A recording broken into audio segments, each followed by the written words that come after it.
Hi అండి అందరికీ. ఉసిరికాయ పచ్చడి పెట్టినండి ఈరోజు. అంటే ఈరోజు కాదు, 2-3 రోజులు అవుతుంది.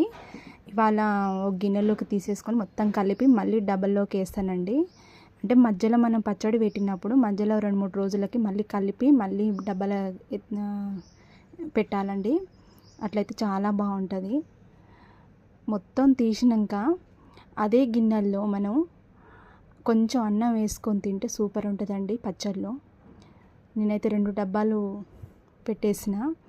అదంతా పెట్టినాక ఆ గిన్నెల్లోనే నేను కొంచెం అన్నం పెట్టుకొని ఒక ఉసిరికాయ పచ్చడి వేసుకొని తింటున్నా. నిజానికి చాలా కుదిరిందండి, చాలా బాగుంది ఉసిరికాయ పచ్చడి. 2-3 రోజులకి పచ్చ మొత్తం కొంచెం మెత్తగా అయిపోయిందండి. చాలా టేస్ట్ అనిపించింది నాకైతే. కారం, ఉప్పు అన్నీ పట్టేసినాయి. నిజానికి మా పిల్లలు కూడా చాలా బాగుంది అనుకుంటే తిన్నారండి. నేనైతే డైరెక్ట్ ఇలా తినేస్తున్నా. నచ్చితే లైక్ చేయండి, సబ్స్క్రైబ్ చేయండి.